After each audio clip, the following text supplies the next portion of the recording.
빌립보서 2장 5절 11절 말씀 교도하신 가운데 살아계신 주님의 음성을 들으시는 이 시간 되시기를 바랍니다. 너희 안에 이 마음을 품으라. 곧 그리스도 예수의 마음이니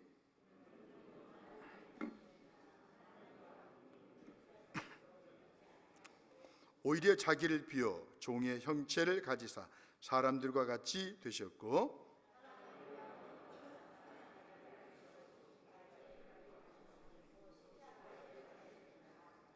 이러므로 하나님이 그를 지극히 높여 모든 이름 위에 뛰어난 이름을 주사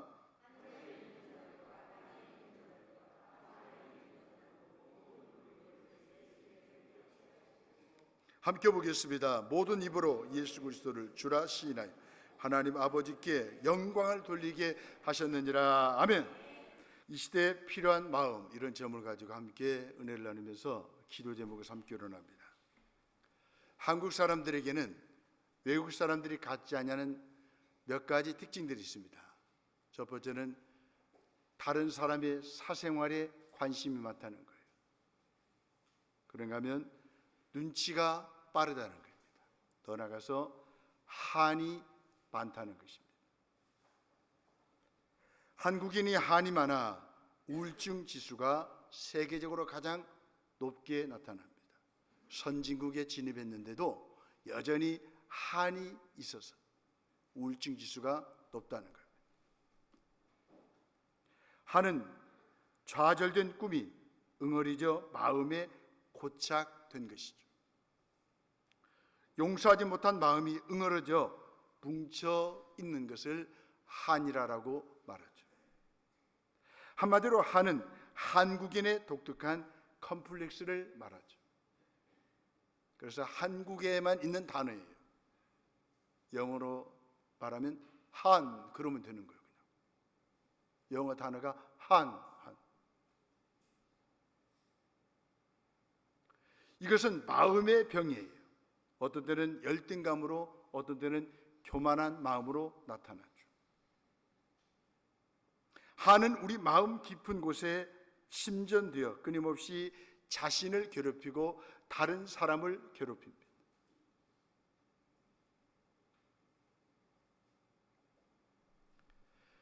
한은 바로 예수님의 보좌 앞에 나감으로 해결책을 얻을 수 있습니다.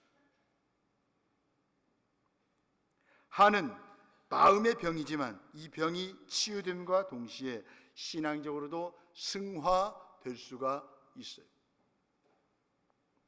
역사적으로 위인들은 한의 문제를 신앙적으로 잘 승화시킨 사람들입니다. 성경에 나타난 인물들도 우리나라의 위대한 사람들도요, 다 한이 있었습니다.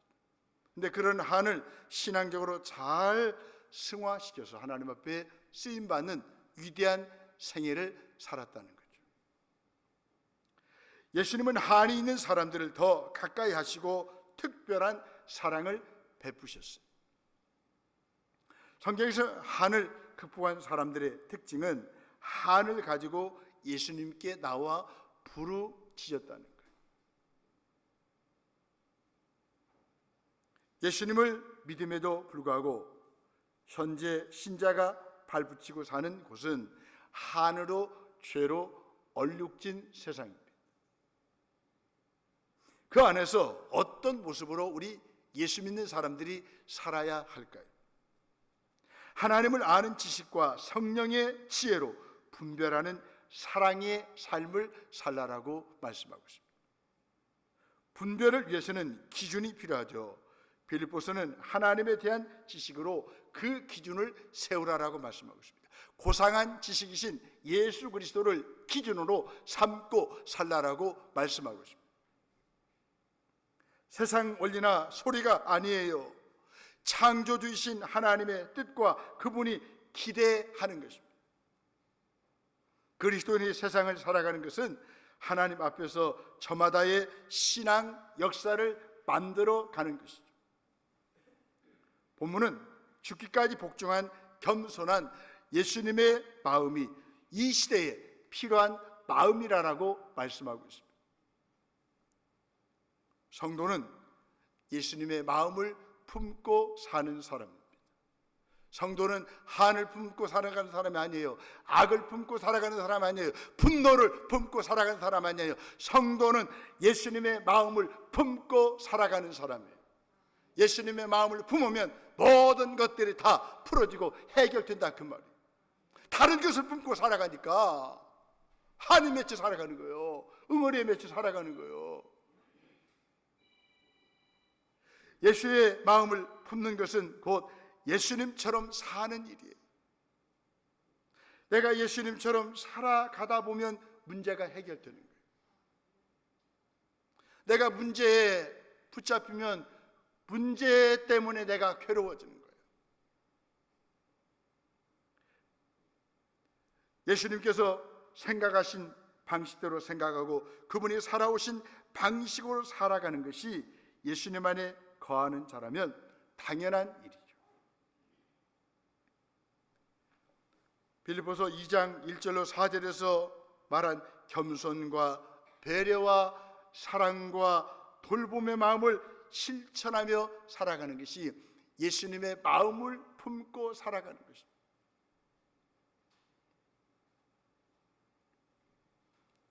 많은 생각을 해치고 꼭 품어야 할 생각은 그리스도 예수의 마음이죠. 성도가 그분의 삶을 본받기 위해서는 그리스도 예수의 삶을 묵상하면서 우리의 삶에 그분의 삶을 적용시켜야 합니다. 이 한 주도 예수님의 마음을 품고 출발하십시오. 예수님의 마음을 품고 살아가십시오. 예수님의 마음을 품고 운전해 보십시오. 어떤 이상한 사람들이 방향 신호등도 넣지 않고 갑자기 깨져버려 문 열고 하고 싶은데 예수님의 마음을 품으면 오직이나 바빴으면 저랬을까. 저 사람 힘든가 봐. 잘 가세요. 안전운전하세요. 안전운전하세요. 그러는 거예요. 목사도요. 창문 내리고 그냥 막 하고 싶은데 예수님 마음을 품으니까 이해가 되더라고요.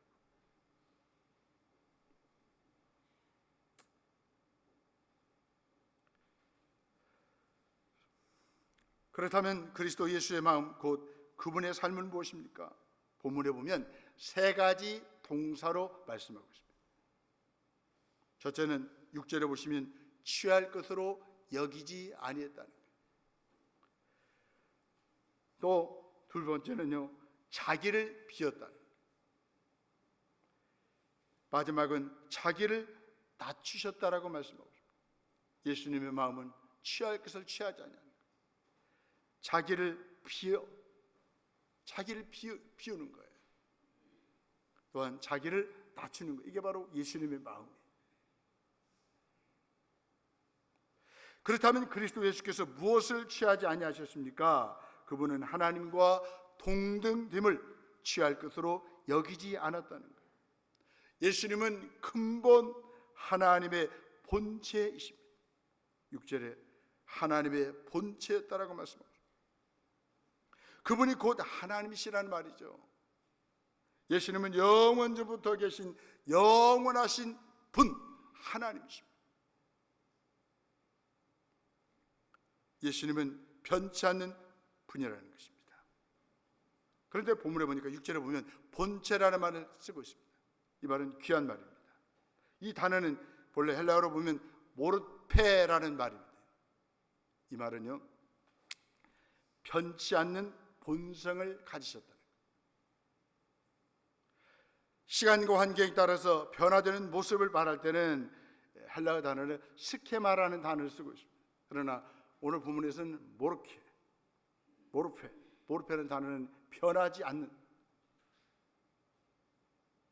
그 본체를 말합니다. 본체는 절대로 변치 않는 속성을 가리킵니다. 그렇습니다. 예수 그리스도는 영원히 변치 않는 하나님의 본성과 성품을 지니신 분이십니다.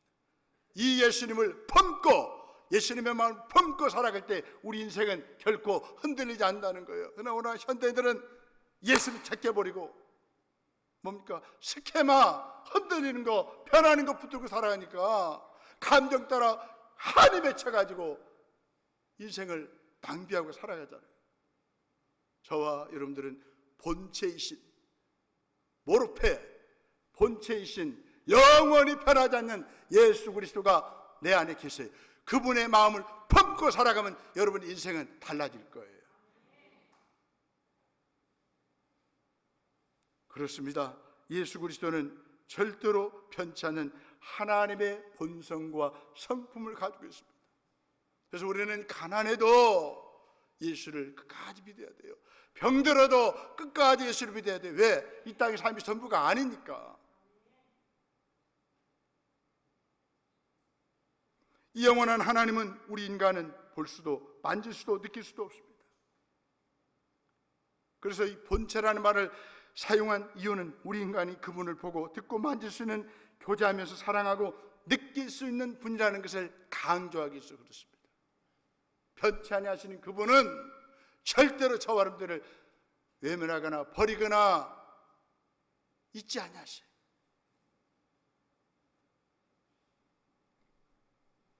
그 예수님의 마음을 품고 살아가면 어떤 시련과 고난과 어려움도 이겨낼 수 있다 그 말. 근데 다른 걸 품고 있으니까 죽겠네, 못 살겠네, 힘든.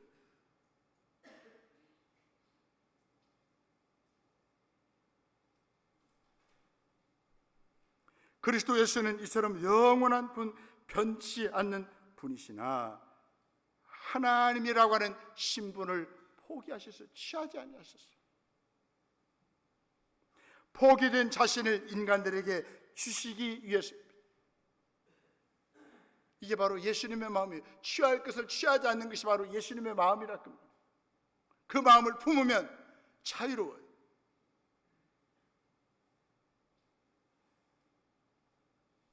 인간은 많은 마음의 고통과 육체의 질병을 안고 살아가는 나약한 존재들.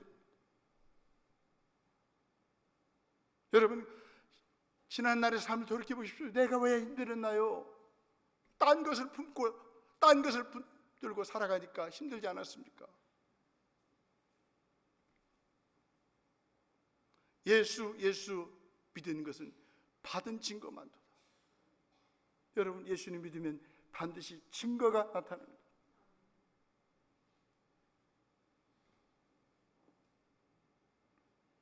인간은 이렇게 고통 가운데 있고 나약한 존재들인데, 인간은 죄의 수렁에서 허덕이며 허우적거리면서 그 종착역인 죽음을 향해서 다름박질하고 있습니다.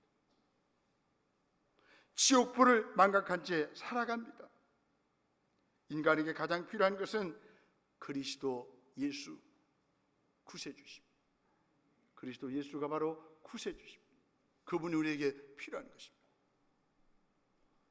예수님은 우리 마음의 아픔을 어루만져 주십니다. 하나님과 동등됨을 스스로 포기하셨어요. 이것이 바로 취할 것으로 여기지 아니하셨다는 뜻이에요. 두 번째로 7절에 보니까 자기를 비웠다라고 말씀합니다. 그렇다면 그리스도 예수님은 무엇을 비웠습니까? 하늘의 영광을 비웠습니다. 왜 문제가 생깁니까? 비우지 않으니까 문제예요. 계속 채우려고 하니까 욕망이 채워지지 않는 거예요. 내가 너를 죽여야 내가 산다. 이게 세상의 원리 아닙니까?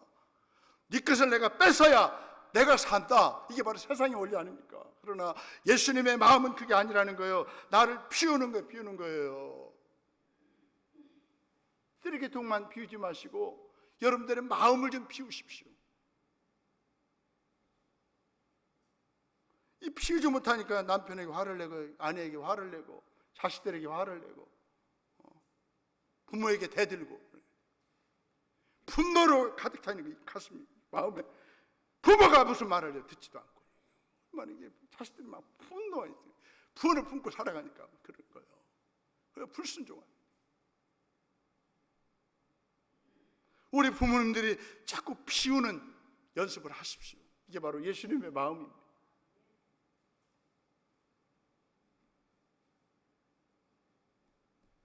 비우니까 그렇게 편하네요. 비우니까 싸울 일이 없어.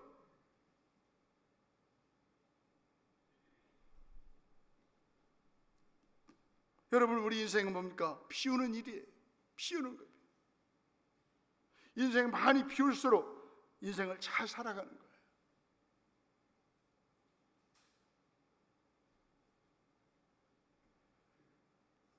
우리 예수님은 하나님만이 갖는 모든 권세를 피웠습니다. 왜 피웠습니까? 본문은 세 가지 보조 동사를 사용했습니다. 이 보조 동사는 분사형으로 기록되어 있습니다. 첫째는 종의 형체를 가지기 위해서 피웠습니다. 모든 권리, 특권, 이익을 포기하고 오로지 인간들의 유익만을 위해서 섬기기 위해서 자신을 비웠다. 이게 바로 예수님의 마음이고 예수님의 정신이라고 합니다. 이 마음을 품으면 우리 공동체가 날로 새로워질 거예요. 근데 자꾸 보니 신앙은 따로, 삶은 따로. 그러니까 변화가 없는 거예요.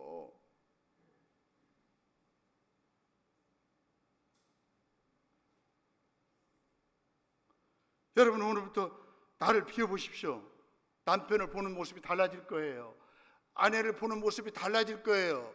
부모를 바라보는 모습이 달라질 거예요. 자녀들의 모습을 바라볼 때 달라질 거예요. 공동체를 바라보는 눈이 달라질 거예요. 세상을 보는 눈이 달라질 거예요. 왜 자꾸 남 탓만 합니까? 나를 비우면 달라집니다. 그래서 우리 예수님은 이렇게 종의 형체를 가지셨습니다. 섬기는 종이 되었다는 거예요. 오늘 이제 예배 끝나고부터 결단하십시다. 내가 종이 되어 살리라. 우리 옆에 분 인사해봐요. 나는 집의 종이에요. 저를 종놈이라고 불러주세요. 시작.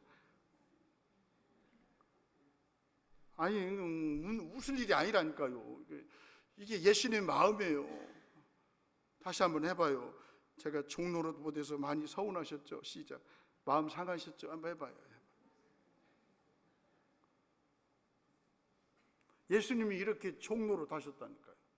그렇다면 저와 여러분들은 당연히 종의 모습을 보여야 되지 않겠습니까?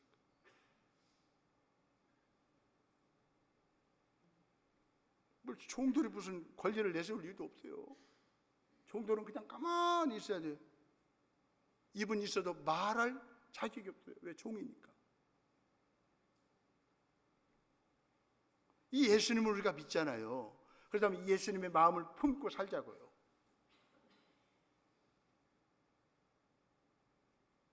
그래서 직장에서도 먼저 커피 한 잔 타다 드리고, 먼저 조금만 일찍 가셔서 책상도 좀 닦아주시고, 이게 다 예수님의 마음 아니겠습니까? 내가 과장인데 부장인데 이것들 봐라, 어디서 있다 이러면요 직장 문화가 안 바뀌어요. 예수님 마음을 품으면 가정이 달라지고 직장이 달라지고 세상이 달라질 거예요.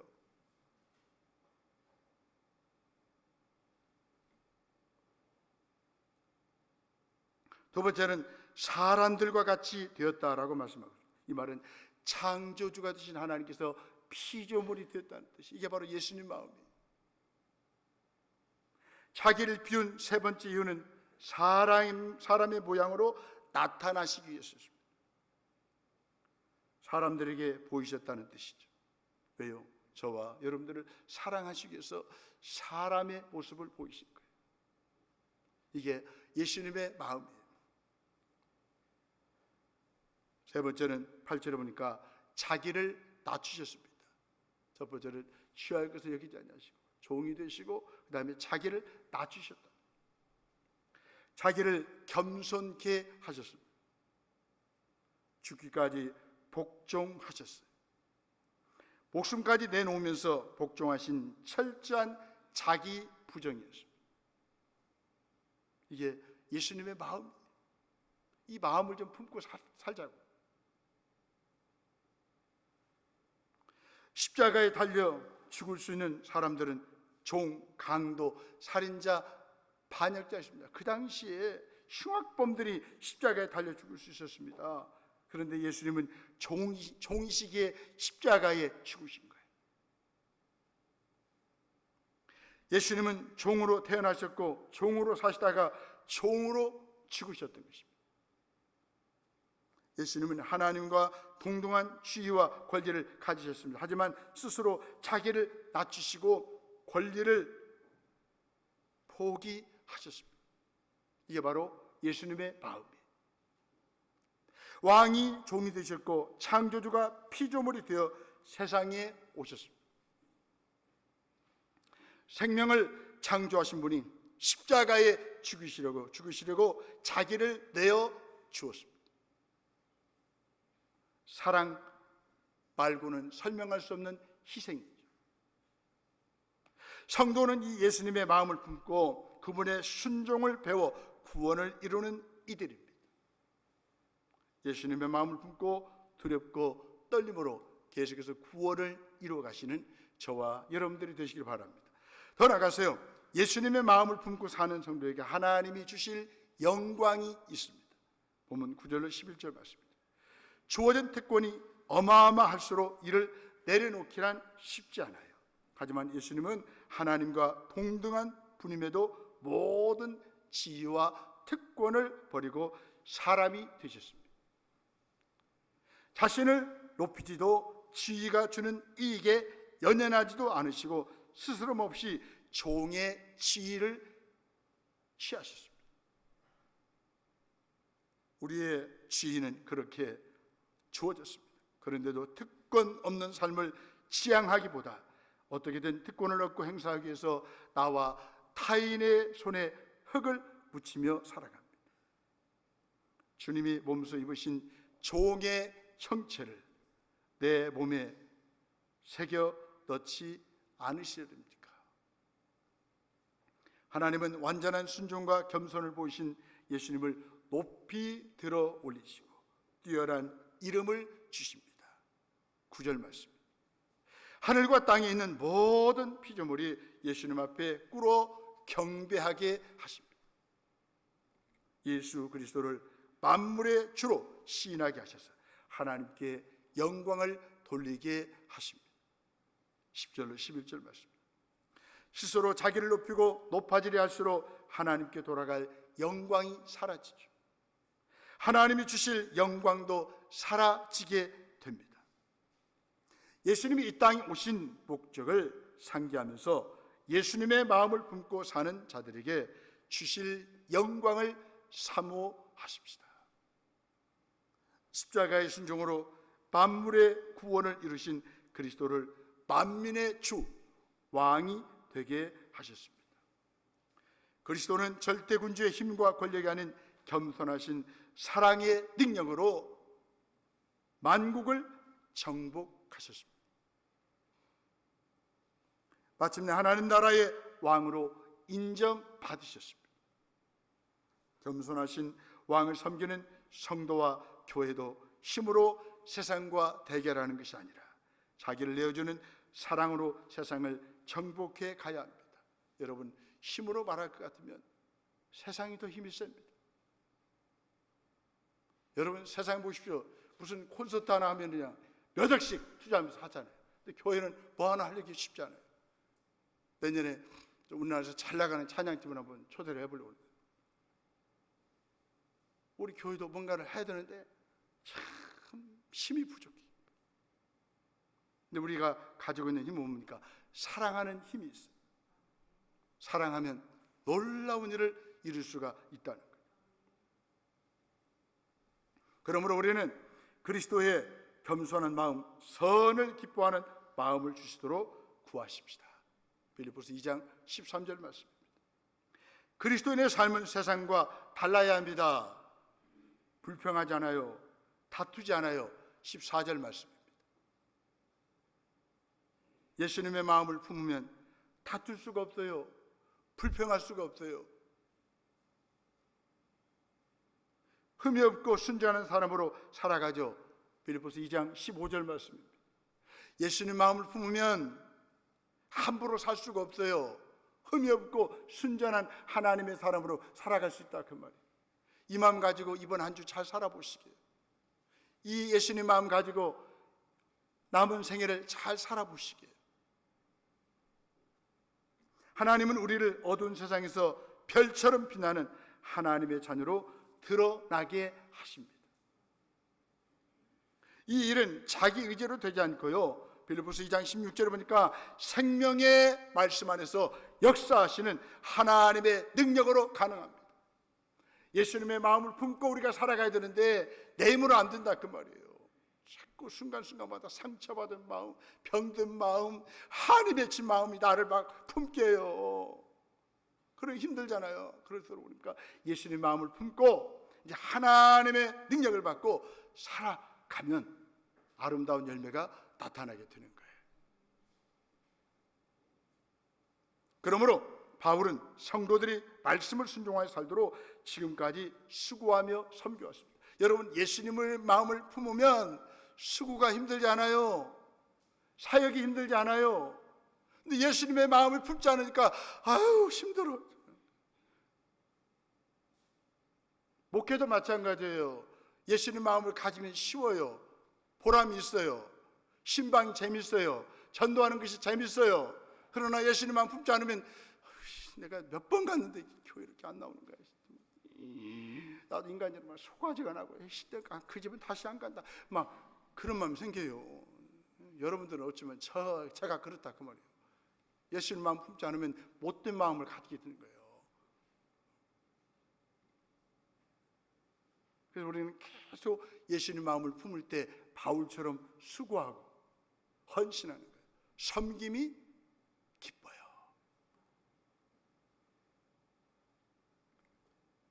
이제는 빌립보서 2장 17절에 보니까 자기 생명이라도 바울은 드리겠다라고 고백합니다. 예수님 마음을 품으면 자꾸 드리고 싶어요. 아멘. 생명의 말씀이 내 말과 행동을 통해 얼마나 밝게 드러나고 있습니까? 세상에 비춰질 올바른 예수님의 마음을 품고 사는 성도의 모습은 기쁨, 관용, 기도와 간구로 얻는 마음의 평강입니다. 그래서 예수님 마음을 품으면 늘 평안해요.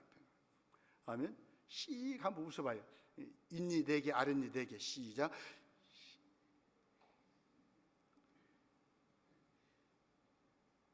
빨리 끝내요. 집에 가게. 그러시는 거예요. 표정이. 한번 웃어봐요. 시작. 옆 사람 보고. 그냥 습관이 됐어요.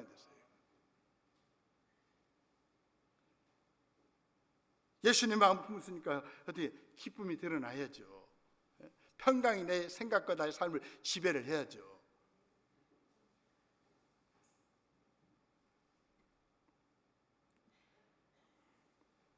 진리의 문제, 복음을 애국하는 문제가 아니라면 자기 의견을 고수하기보다도 같은 마음을 품기 위해서 양보합니다. 누가요? 예수님의 마음을 품은 사람. 어떤 집은 휴가 때 어딜 갈까 대빨 싸웠대요. 휴가 다 망쳐버렸대. 아 어디 가면 어떻다고, 다 좋지 그냥. 여보가 너희들이 추천한 것이 최고다고 이렇게 예수님 마음 품은 사람은 마음이 여유가 있어요. 좋아. 근데요 예수님 마음 품지 않으면 내 뜻대로 아니 다 집에 짜. 휴가 없어. 막 그런 거예요. 얼마나 그 참 그 가정이 불안하겠어요. 그냥. 그래서 가정법원 안 가서 다행이지. 예수님 마음을 품으면 다 해결돼요.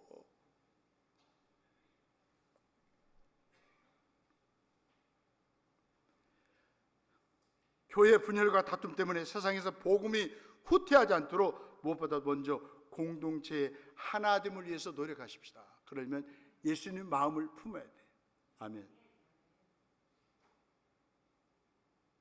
저는 교회가 잘 되는 일이라면 제가 포기하잖아요. 희생하잖아요. 여러분들도 마찬가지예요. 예수님 마음 가지면 교회가 될 수밖에 없다 그 말.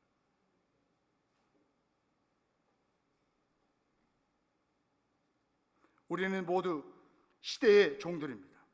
우리는 모두 시대의 피해자들이기도 합니다. 하지만 종종 시대를 넘어선 사람들이 있습니다. 그들은 예수님의 마음을 품고 살아가는 사람이에요. 이런 사람은 세상을 바꿉니다. 시대를 바꿉니다. 하나님이 주목하는 사람, 그들은 시대를 바꿨습니다. 죄와 악이 더욱 기승을 부리는 시대에서도 필요한 마음은 그리스도 예수의 마음입니다. 예수님의 마음으로 사는 성도에게 하나님은 수치를 영광으로 바꿔주시는 과분한 은혜를 주십니다. 예수님 마음을 품고 사는 것이 손해보는 것이 아니에요. 큰 긍휼로 나를 구원하신 하나님만을 자랑하게 하십니다. 오고 가는 세대 속에서 은혜의 산 증인으로 살게 하십니다. 거듭난 내 인생이 누군가에게 주님의 선물이 되게 하십니다. 구원의 확신에만 머물지 않고 구원의 목적을 따라 살아갑니다. 누가요? 예수님의 마음을 품고 살아가는 사람, 그렇다는 거예요. 거룩하고 흠없는 자녀로 하나님의 자랑이 되게 하십니다. 선한 일에 힘쓰는 사람으로 살게 하십니다. 아멘.